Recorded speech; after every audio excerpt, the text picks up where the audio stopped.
As I mentioned, the Seattle Police Chief Carmen Best has now stepped down. According to the Q13Fox.com, that's Seattle Fox, Seattle Police Chief Carmen Best is going to resign. Two sources familiar with her decision confirmed to Brandy Cruz of Q13. The decision comes after the Seattle City Council voted to slash the department's budget and voted to slash her particular salary by like $100,000.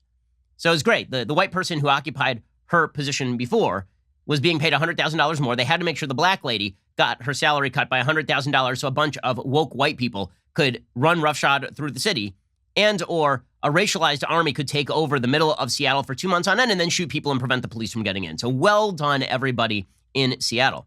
The council on Monday approved proposals that would reduce the police department by up to 100 officers through layoffs and attrition. Chief Best was vocal in her opposition to the cuts. Budget cuts approved by the council will eliminate nearly $4 million of the department's $400 million annual budget. While the cuts fell well short of what Black Lives Matter protesters were demanding, council members pledged further cuts in 2021. A call to Chief Best went unanswered on Monday night, and Mayor Jenny Durkin's office did not immediately respond to a call seeking comment. She was the first black woman to lead the SPD. She said about the proposal to cut her pay by 40%, quote, "I do feel like it's animus toward me specifically. She is well respected by the rank and file inside the department. I remember when she was hired, and there was controversy over whether she was going to be soft on crime, and she obviously was not, because nobody in Seattle is soft on crime enough. Nobody in Seattle is soft on crime enough. Carmen Best certainly was not, and so Carmen Best has to go." And then it's amazing. The media wonder, why in the world is crime spiking all over the United States? Why is crime spiking all over the United States? Well, I have a couple of ideas of why crime is spiking all over the United States. So do the folks over the Daily Caller. Peter Hassan, who writes for the Daily Caller, has a good report today, talking about how left-wing prosecutors are basically letting criminals off the hook in major cities around the United States. According to the Daily Caller News Foundation, left-wing prosecutors have implemented soft-on-crime approaches to criminal justice across America, in some instances making it a matter of policy in major cities not to prosecute specific crimes. A common, though not universal, feature of prominent left-wing district attorneys is the backing of political organizations funded by George Soros. And let me note, the criticism of George Soros here is not because he is Jewish. The criticism is because he is awful in the organizations he chooses to fund in the United States. He's just as up for that criticism as anybody else. Cook County, Illinois State Attorney Kimberly Fox, whose jurisdiction includes Chicago, took office in 2017 after winning her election with the help of a Soros-funded super PAC. Soros poured more than $400,000 into Illinois Justice and Public Safety PAC in 2016, Illinois State Board of Election records show. She was the only candidate Fox the PAC supported in 2016. She announced in December 2016 that her office would not charge shoplifters with felonies unless they either had more than 10 previous felony convictions, 10 previous felony convictions, or if they stole more than $1,000 worth of goods. The previous lower level was $300. Store owners blamed Fox's policies in December 2019 for what they said was a string of brazen thefts targeting their businesses. And then Fox announced in June she wouldn't prosecute protesters charged with minor crimes like curfew violations and disorderly conduct. Multiple analyses of Fox's record have found significant decreases in prosecutions since she took office. The Chicago Tribune on Monday reported that Fox dropped all charges against 30% of all defendants in her first 3 years in office. Her predecessor, a woman named Anita Alvarez, who was a Democrat and also soft on crime, dropped charges against 20% of defendants in her final 3 years on the job. A separate study from the Marshall Project, a nonprofit supporting criminal justice reform, found Fox dropped thousands of cases that would have been prosecuted by her predecessors, not just her. Suffolk County, Massachusetts District Attorney Rachel Rollins, whose jurisdiction includes Boston, campaigned in 2018 on a list of 15 crimes her office would not prosecute as a matter of policy, including trespassing, wanton or malicious destruction of property, shoplifting, and larceny under $250.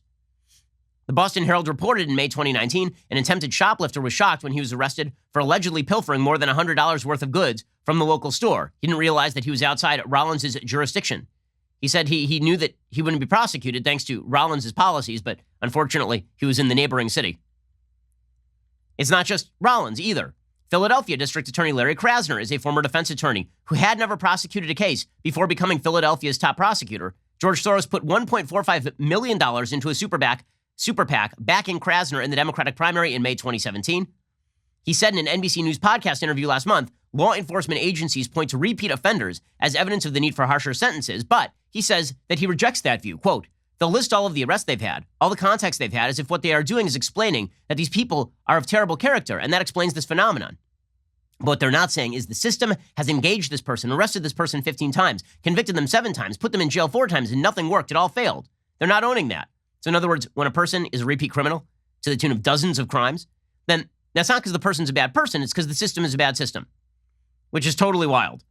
And is it any shock that homicides this year in Philadelphia are up 30% compared to the same time period last year? It should not be.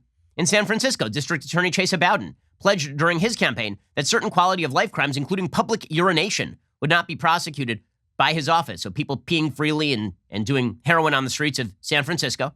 It's all great.